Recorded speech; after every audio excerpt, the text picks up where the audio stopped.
Madame, Messieurs, tout le plaisir est pour nous de vous savoir nombreux sur cette interview spéciale que nous avons consacrée pour vous ce matin. Donc, nous recevons sur ce plateau le président de Petites et Moyennes Entreprises pour nous parler un peu de prix sur le marché, de mesures prises par le gouvernement lors du dernier Conseil des ministres.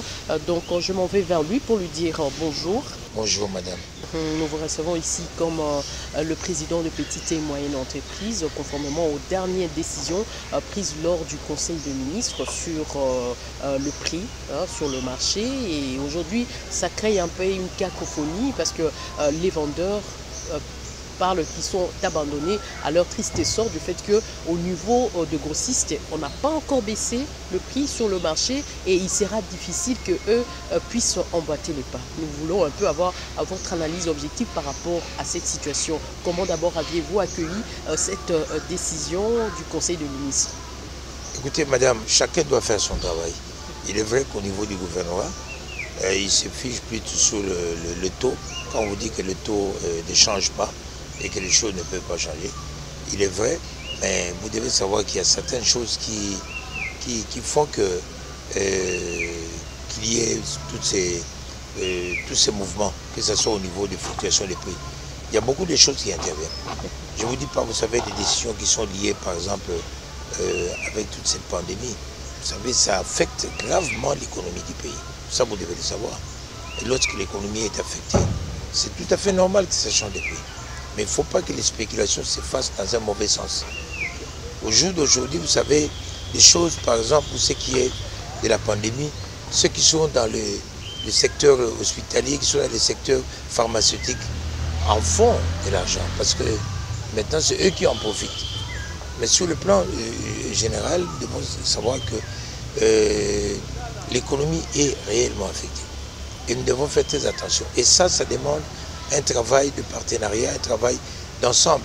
C'est le gouvernement doit se réunir avec le secteur privé, trouver les voies et moyens, comment s'en sortir dans cette situation économique. Ce qui est tout à fait normal. Vous voyez, il ne faut pas qu'on s'alarme des fois, on dit ouais, il y a fluctuation des prix. C'est tout à fait normal parce qu'il y a beaucoup de choses qui sont, certaines entreprises sont pénalisées et qui sont fermées.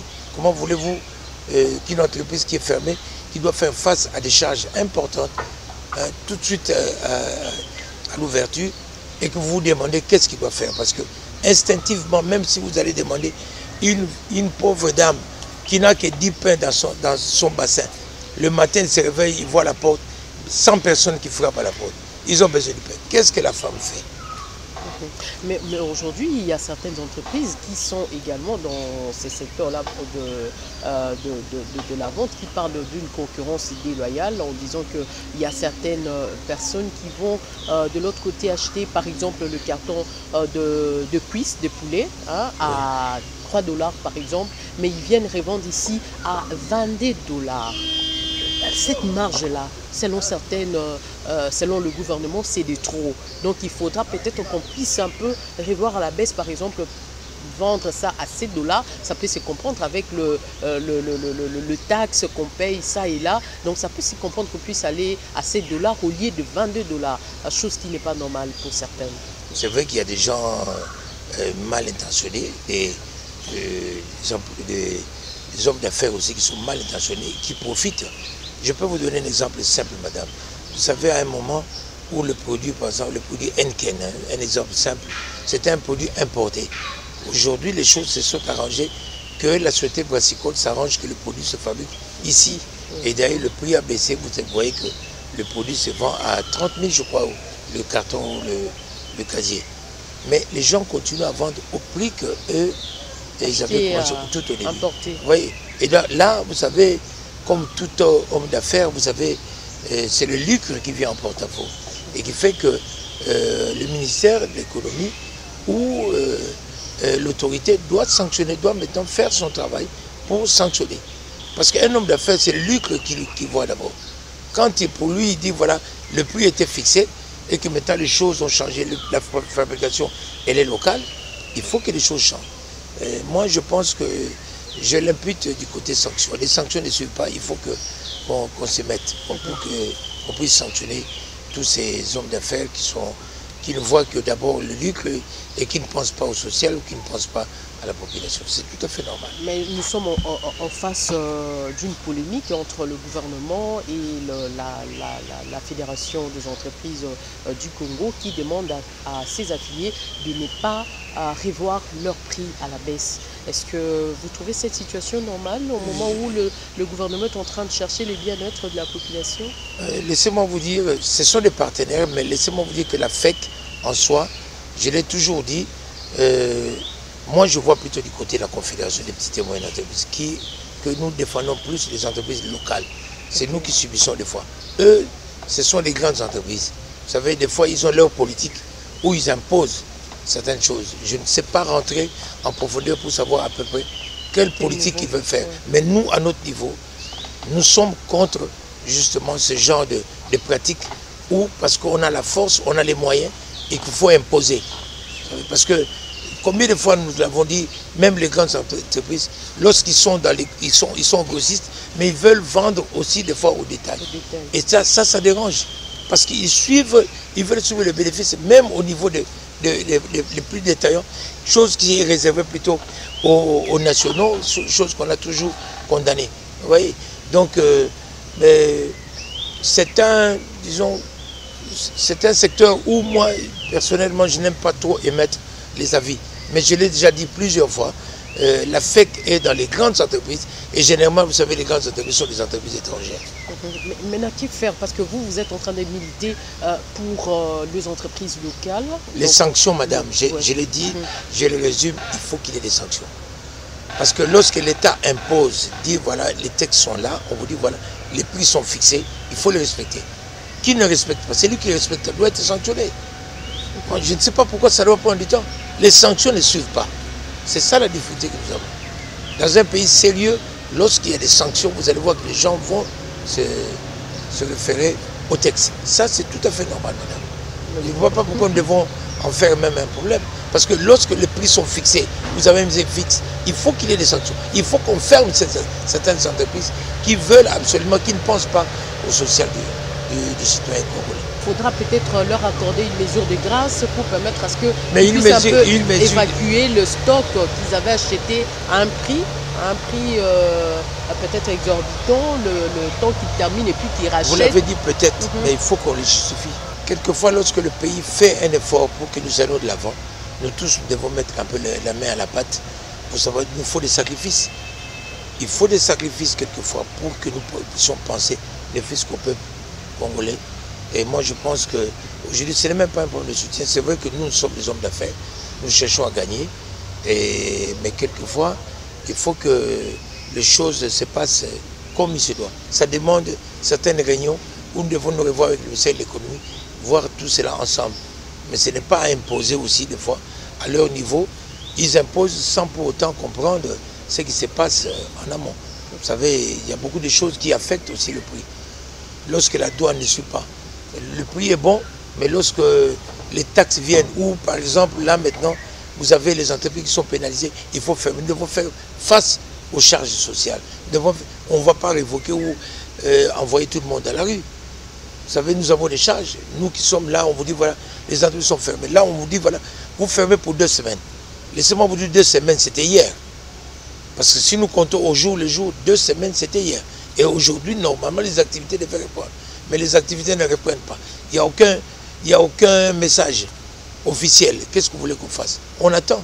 Et tout ça, ça dérange. Il faut faire face à toutes ces choses. Il suffit de modifier le prix.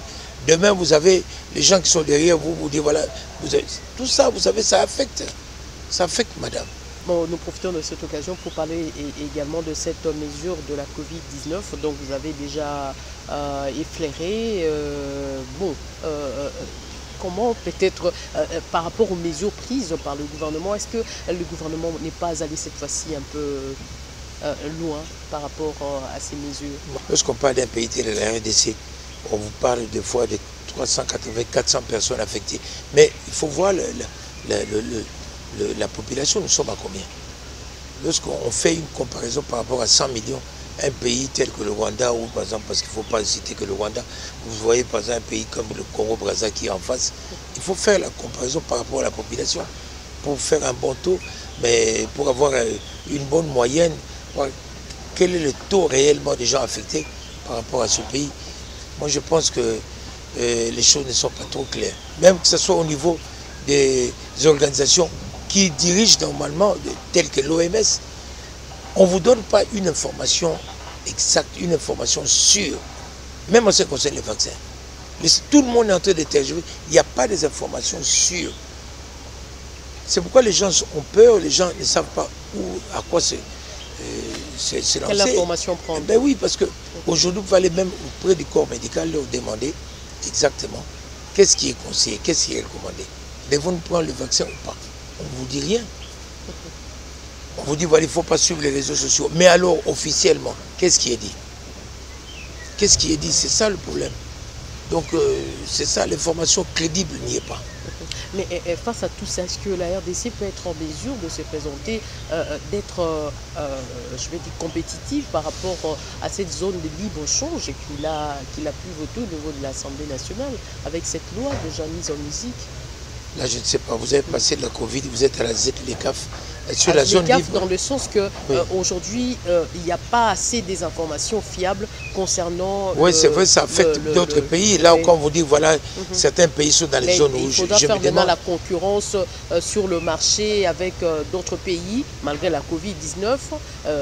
Nous sommes là, pas plus tard qu'hier, il y a eu cette rencontre de parlementaires pour échanger autour de la question comment faire pour que la RDC soit active par rapport à cette zone de libre-échange. Nous avons un peu de retard, madame, il faut le reconnaître.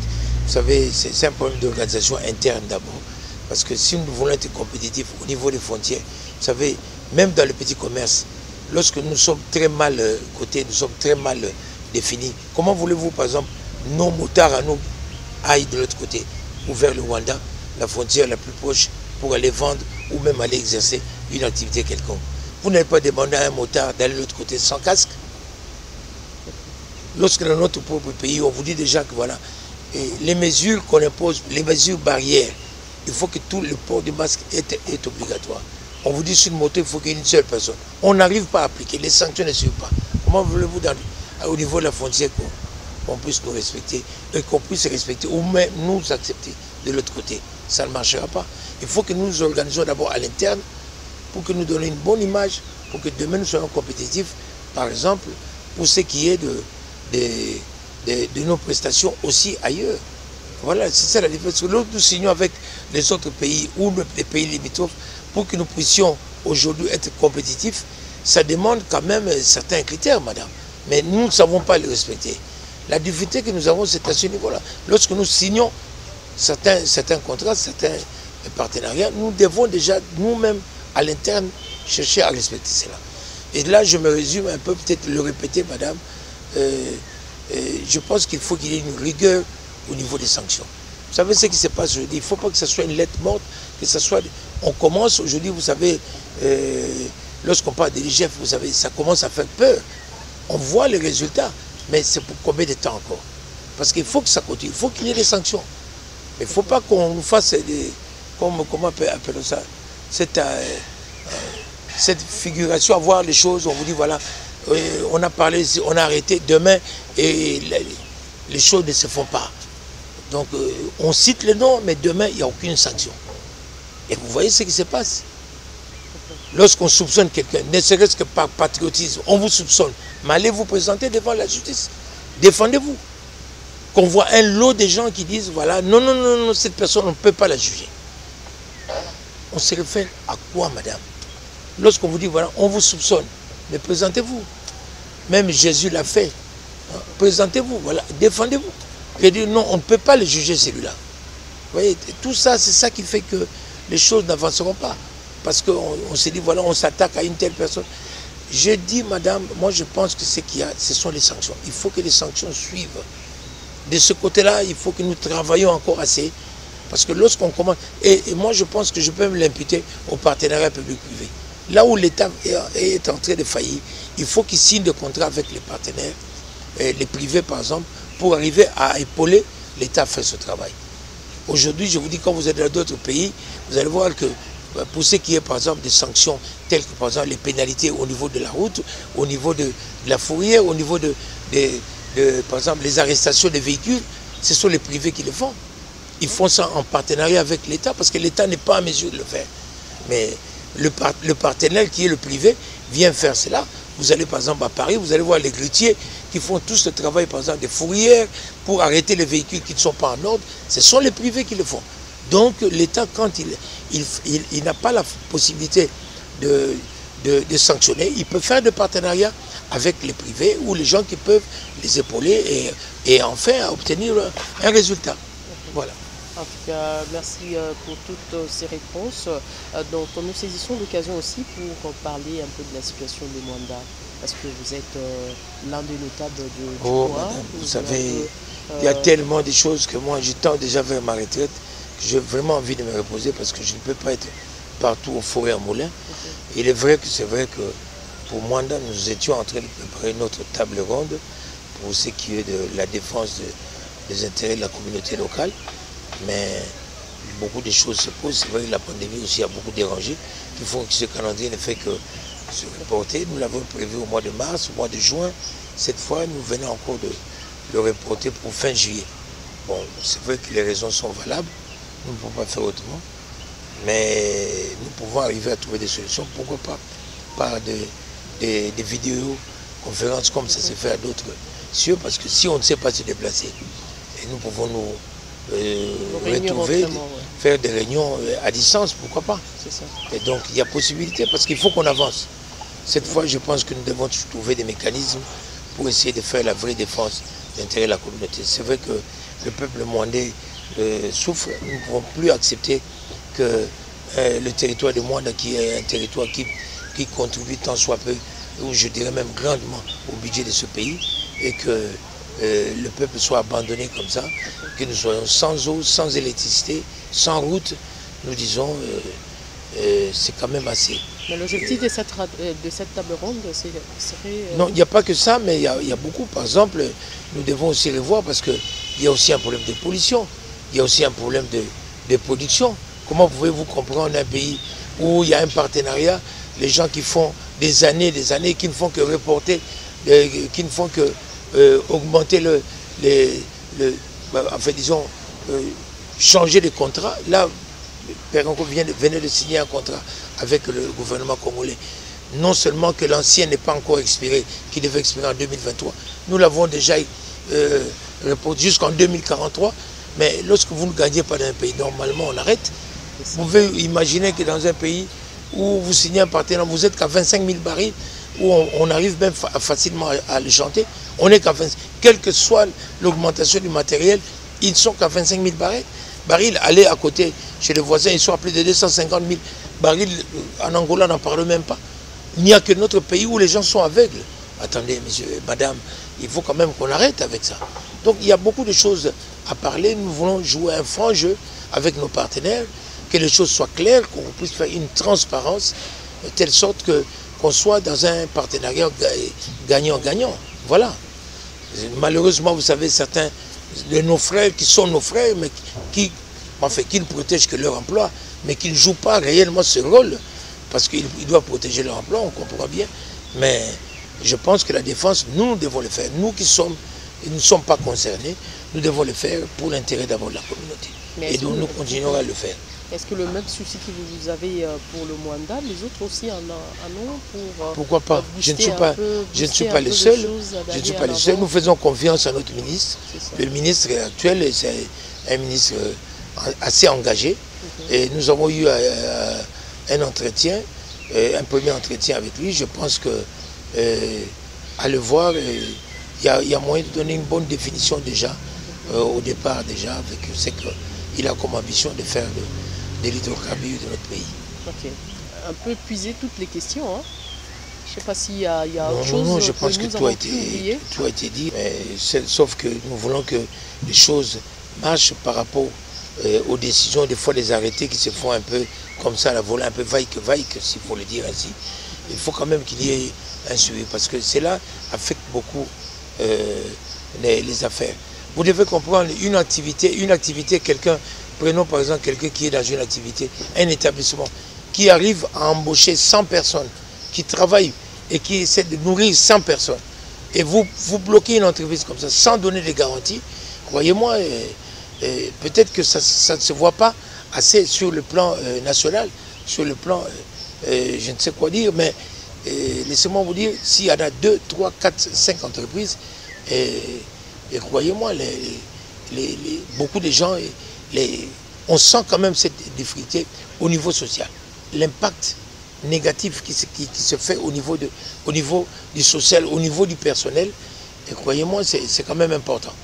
Et ça, nous tenons à ce que le gouvernement puisse essayer un peu de mettre un accent assez positif de ce côté-là. Lorsqu'on prend des sanctions ou on prend des mesures pour protéger, que ce soit la population, il faut quand même qu'on puisse voir un peu comment les accompagner. Ça, c'est très important.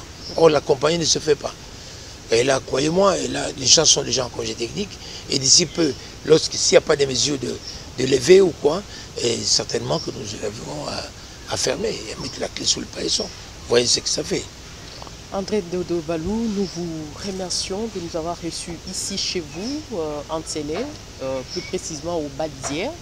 Donc c'est le cadre qui nous a reçus ce matin. Donc nous avons reçu Dodo Balou en tant que président de petites et moyennes entreprises face aux dernières mesures prises lors du Conseil de ministres sur le prix au marché. Donc voilà, c'est par là que nous séparons et retrouvons-nous prochainement avec le même plaisir. Au revoir.